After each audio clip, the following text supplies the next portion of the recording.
네, 우리가 하나님의 은혜로 살아가는 그 길에는 우리 삶의 여정에 기도라는 것이 있습니다. 기도. 그래서 우리가 이 기도를 통해서 하나님과 더 깊이 만나는 경험을 하게 됩니다. 그래서 기도로서 하나님의 은혜를 누리게 되는데 어떤 분들은 말하기를 목사님, 기도의 중요성을 모르는 사람이 어디 있겠습니까? 예수 믿는 사람들은 다 기도하며 사는 게 아니겠습니까? 이렇게 말하는 사람들은 틀림없이 있을 겁니다. 그런데 의외로 여러분, 그럴 것 같은데 기도로 살지 않는 사람들이 의외로 많습니다. 의외로 많아요. 그래서 대부분의 많은 교우들이 기도의 중요성을 알면서도 사실은 기도가 되어지지 않는 분들도 계시고, 또 기도하는데 너무 분주해서 기도 시간을 잘 지키지 못할 때도 있고요. 또 기도해야 하지만 기도의 마음이 안 가는 거죠. 기도는 중요한 것 같은데 기도하는 자리를 가기까지가 너무 힘드신 분들이 많습니다. 자, 그러면요, 우리가 매일매일 이 기도하는 것이 중요한데도 불구하고 기도하지 않음으로 말미암아 여러분, 우리에게 정말 놀라운 하나님의 선물들을 뺏기며 산다는 걸 꼭 기억하셔야 돼요. 하나님 주신 축복, 하나님 주신 은혜, 우리에게 약속하신 하나님의 좋은 선물들이 있잖아요. 우리 이 삶의 구석구석마다 예비되어 있는데 그걸 우리가 다 못 누린다는 거예요. 못 누리는 거예요. 여러분, 어떤 분들은 아마 나는 기도 열심히 하긴 하는데 아무런 일도 일어나지 않는 것 같은데요, 그런 생각하시는 분들도 계실 거예요. 그런데 여러분, 그게 내 생각하고 틀리다니까. 그렇게 기도하면 구제로 기도하는 꾸준하게 살아가는 그 삶 가운데 하나님이 보이지 않는 손이 항상 앞서가서 나를 인도하고 있다는 사실을 아셔야 됩니다. 그래서 큰 문제가 생기지 않도록 하나님이 항상 지켜주고 계신 거예요. 오늘 본문의 말씀 보게 되면 야곱을 우리가 보여주는데, 이 야곱의 인생은 참 고단한 인생입니다. 어떻게 보면 파란만장한 인생이에요. 그가 애굽 왕 바로 앞에서 말했던 것처럼 여러분, 자신의 인생은 정말 파란만장합니다. 별의별 일을 다 겪습니다, 여러분. 그런데 그럴 때마다 야곱이 무엇으로 자신의 운명을 극복해내느냐? 기도를 통해서 자신의 운명을 바꾸어 갑니다. 사실 그는 20년 동안 눈물겨운 정말 참 힘든 일을 겪어 살았어요. 라반의 집에 가가지고 열 번이나 되는 받아야 될 임금도 받지 못하면서 그렇게 살았잖아요. 그럴 때마다 야곱이 무엇을 했을까? 성경에는 자세히 기록해 놓지 않았지만 그가 하나님께 기도하며 살았다는 걸 알 수가 있습니다. 그래서 힘들고 어려울 때마다 그가 기도로서 자신의 위기를 극복해내게 되는데, 오늘도 보십시오. 기도라는 게 갑자기 되는 게 아니거든요. 어려움을 만났다고 기도가 저절로 되는 게 아닙니다. 기도가 이 몸에 배어있지 않는 사람은요, 어려움이 와도 기도하지 않습니다. 근데 야곱을 보세요. 지금 이 에서의 400명의 군대가 자기 앞에 점점 다가올 때 그가 야복강에서 하나님 앞에서 정말 기도하거든요. 기도하는 그 모습을 호세아서에 기록을 해놨는데 이렇게 기록해 놨어요. 호세아서 12장 4절에 보니까 천사와 겨루어 이기고 울며 그에게 간구하였으며 이렇게 나옵니다. 그냥 기도하는 정도가 아니라 울고불고 난리가 난 거예요.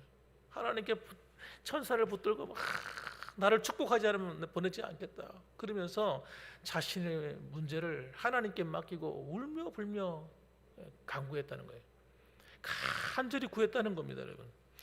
또 하나님은 베델에서 그를 만나셨고 세겜에서의 어려운 일을 만났습니다. 세겜에 있는 사람들한테 있는 그 남자들을 다 죽이는 바람에 큰 문제가 생겨났어요. 가나안 땅에 있는 사람들로부터 요주의 인물로 여러분 찍히는 순간이에요.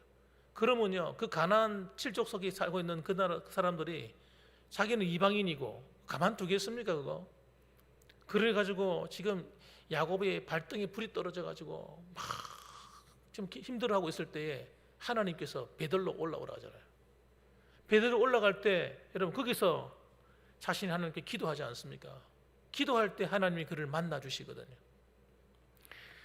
그래서 여러분, 하나님은 베들에서 그를 만나셨고 거기에서 우리에게 말씀하셨나니 이렇게 얘기하는 거예요. 기도할 때 하나님 만나 주는 겁니다. 오늘 저는 본문의 말씀을 통해서 두 가지를 이야기하려고 합니다. 첫째는 뭐냐면 진실된 마음입니다. 진실된 마음. 사람을 대할 때 진실함이 중요하고, 두 번째는요, 하나님 앞에서 기도하는 자세가 중요합니다. 기도로 푸는 거예요, 열쇠를. 자, 그래서 여러분, 사람과 관계를 맺을 때 이런 사람은 절대 성공할 수 없습니다. 어떤 사람입니까? 위선적인 사람, 거짓을 행하는 사람, 남을 속이는 사람, 그리고 쉽게 분을 막 내는 사람, 이야기 좀 하다 좀 자기하고 안 맞으면 화를 확 내버리는 사람, 사람과 관계를 항상 다툼으로 만들어내는 사람, 이런 사람들은요, 세상에 나가서 성공하기 힘들고요, 또 사람들에게 인정받기 절대 쉽지 않습니다. 폭력은 폭력을 낳고 미움은 미움을 낳는 거예요.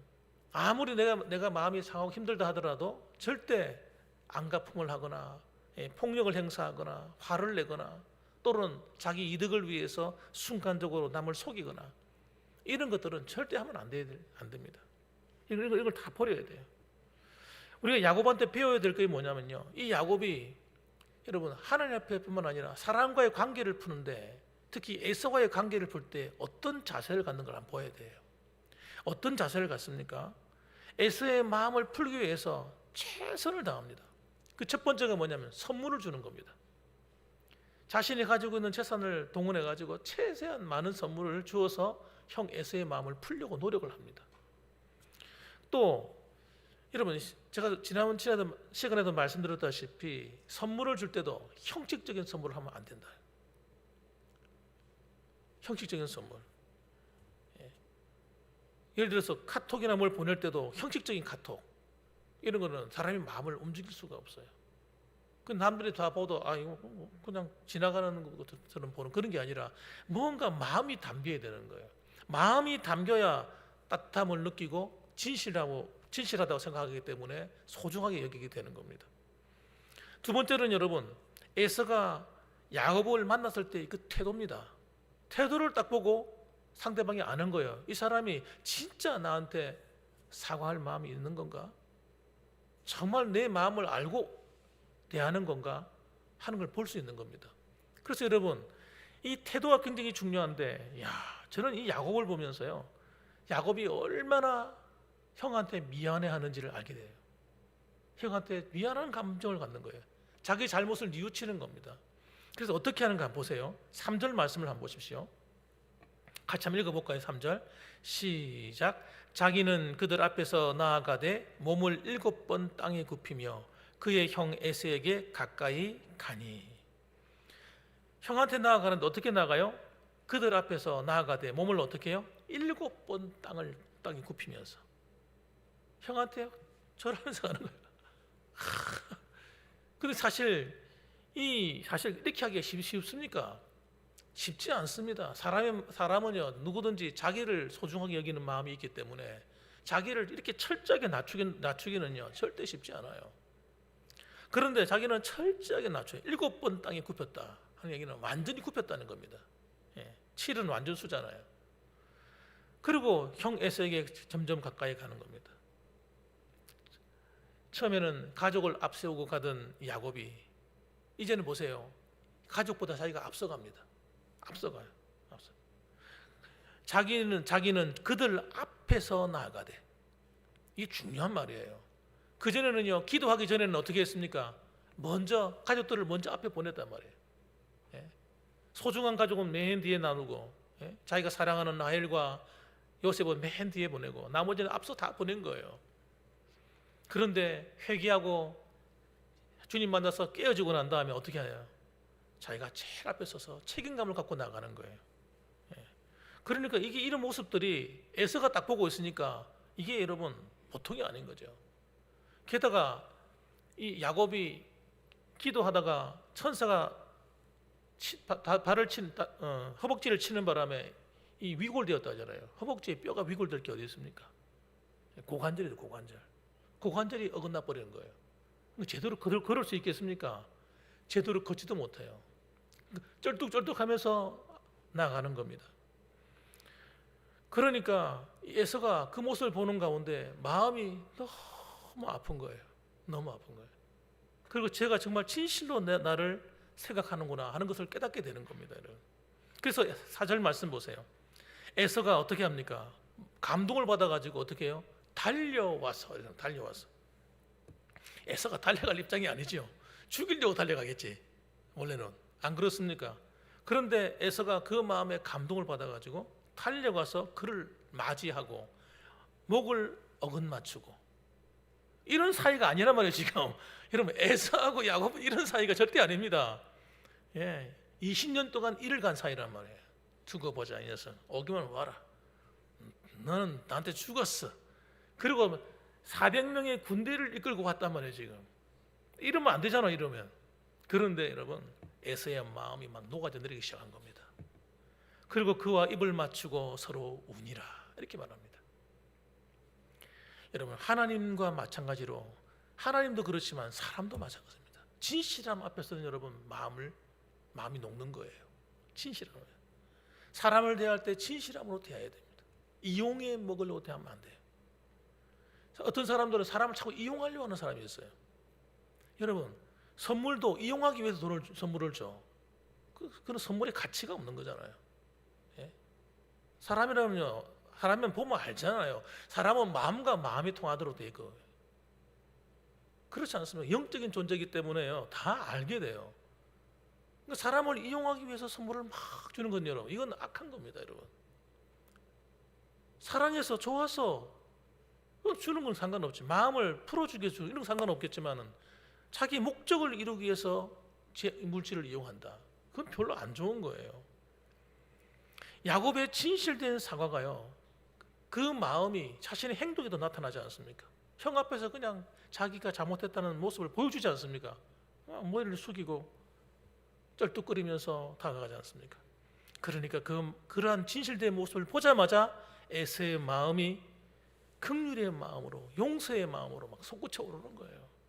분노는 그냥 어디 갔는지 사라지고 없고, 20년 동안 보지 못했던 동생에 대한 사랑이 그 자리를 대신하게 되는 겁니다.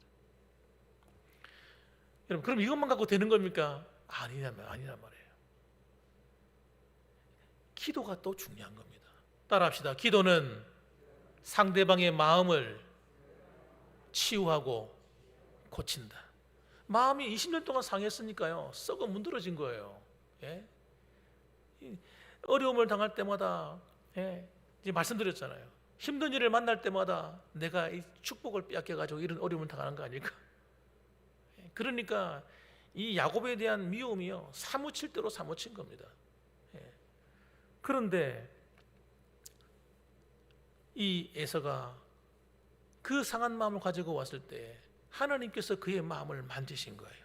하나님이 왜 만졌겠습니까? 야곱이 하나님 앞에서 울고 불고 하나님 앞에 매달리니까 하나님께서 야곱의 기도를 들으신 겁니다. 그래서 하나님께서 에서의 마음을 만지는 순간, 안 그래도 야곱의 마음이 와닿는데다가 하나님이 만져버리니까 그냥 물처럼 녹아버린 거예요. 마음이, 상처가 치유돼 버린 겁니다.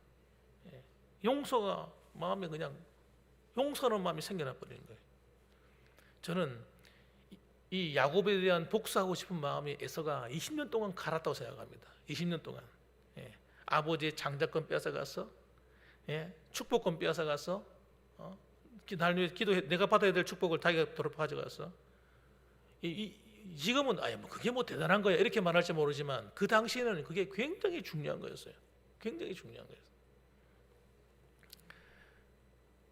그런데 여차하면 죽이려고 했던 그의 마음속에, 여러분, 만일에 에서가 그 마음을 가지고 다가왔을 때에 야곱이, 형, 내가 사실 좀 생각해, 미안하긴 미안해, 잘못하긴 잘못했어. 그렇지만 형도 잘못했잖아. 한번 생각해봐. 내가 사실은 형한테 억지로 달라고 그랬어. 팥죽 한 그릇 달라고 그러길래 팥죽 한 그릇하고 바꾸자. 그러니까 형이 바꿨잖아. 그거 내가 뭐 잘못한 거 아니야. 형이 잘못이지. 만일 이렇게 나갔다거나, 또는 형, 나는 사실 아버지의 축복을 받고 싶어서 받은 게 아니야. 엄마 때문이야. 엄마 때문. 엄마가 날 찾아와가지고 아버지, 그러니까 눈이 좀 어두우니까 형도 지금 밖에 나가고 없으니까 양을 잡아가지고 음식을 만들어가지고 아버지한테 갖다 드리고 네가 대신 축복받아라 해서 내가 가고 싶어 간 게 아니야, 엄마 때문에 그런 거야 하고 만약에 얘기했더라면 어떻게 됐을까요? 관계가. 물론 야곱은 그럴듯한 변명이 되었겠지만 여러분, 에서는요 굉장히 화가 났을 겁니다. 그런 상태에서 기도한다고 했다 할지라도 과연 그 기도가 먹혔을까요? 그러니까 여러분, 이건 여러분 야곱이 정말 하나님 앞에서 기도하면서 야곱의 마음가짐도 달라지겠다고 저는 생각합니다. 야곱의 마음가짐도 달라진 거예요. 정말 형에 대한 진짜 미안한 감정이 생겨난 거예요. 내가 형을 속인 것에 대해서 그 전까지는 떳떳하게 지냈는지 모르지만 정말 내가 이렇게 해서는 안 될 것이지, 형한테 정말 사과해야 되겠다, 그런 마음이 들었을 겁니다. 그러니까 이런 것들도 모두가 누가 만들어준 거예요? 하나님이 마음에 여러분 성령으로 역사하셔서 되어진 사건이라고 생각합니다.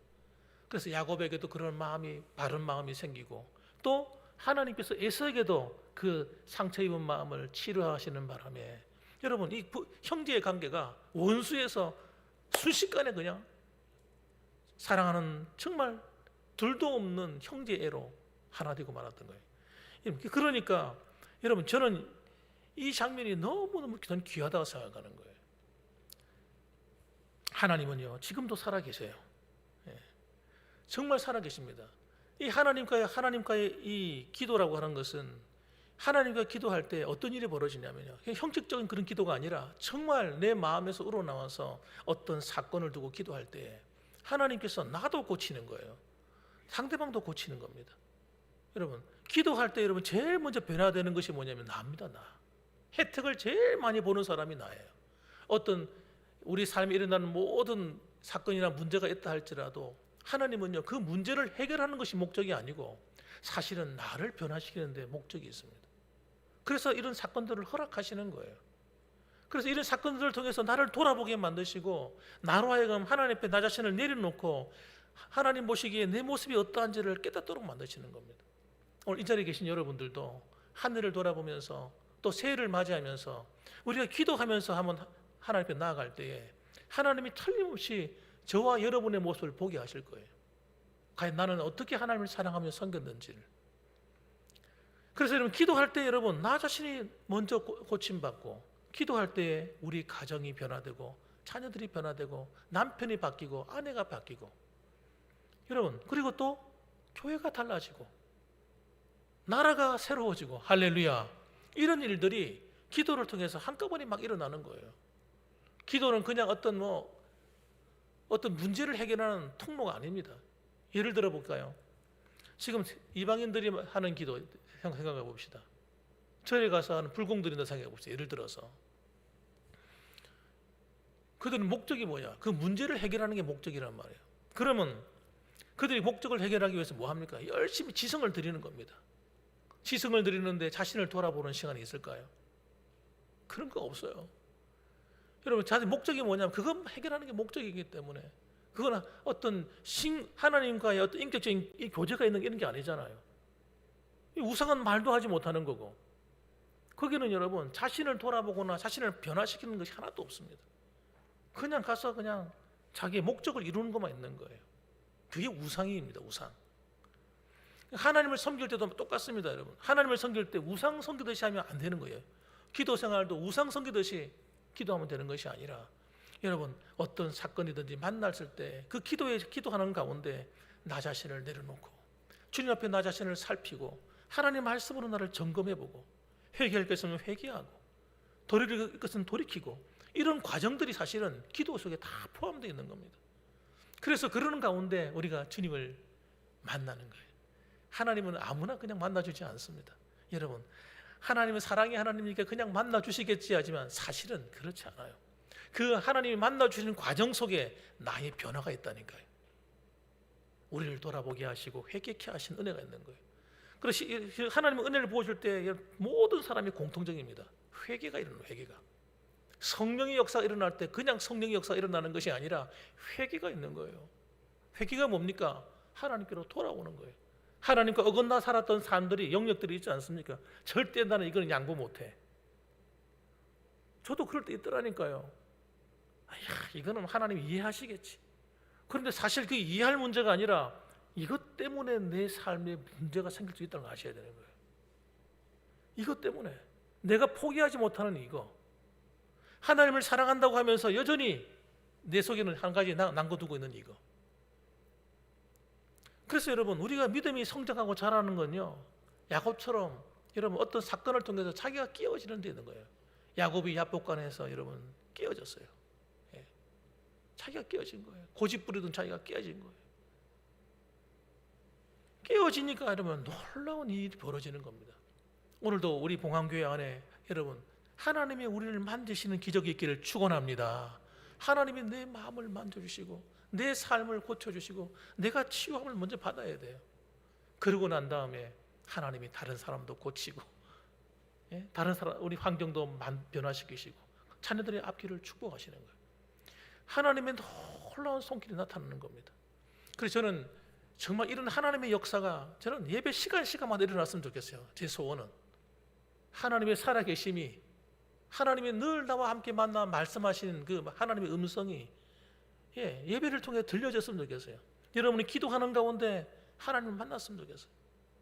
그래서 여러분, 예수 믿는 것이 형식화되지 않고 정말 살아있어서 정말 기쁘고 즐겁고 행복하고 감사하고 할렐루야, 그런 일이 일어났으면 좋겠어요. 그래서 누구든지 야 우리 교회 와봐, 우리 교회 오면 야 하나님이 정말 역사하셔, 예배 가운데 하나님이 막 임재하셔, 난 너도 한번 느껴봐서 막 경험해봐, 이렇게 되었으면 좋겠다니까요. 너 그 가정에 그 문제 있잖아, 별거 아니야, 우리 교회 와, 한번 기도해봐, 예배들 예수님 믿어봐, 자신 있게 전할 수 있었으면 좋겠다는 겁니다. 그래서 오늘 이 자리에 계신 저와 여러분들이 한 해를 마감하면서 정말 다시 한 번 더 우리 자신을 돌아보고 내 다가오는 새해를 아름답게 준비해서 여러분의 가정과 삶에 놀라운 하나님의 역사가 일어나고 여러분의 1, 2, 3, 4, 5 구역들마다 하나님의 돌보시는 손길이 함께하기를 주님의 이름으로 축원합니다. 아멘. 기도하겠습니다.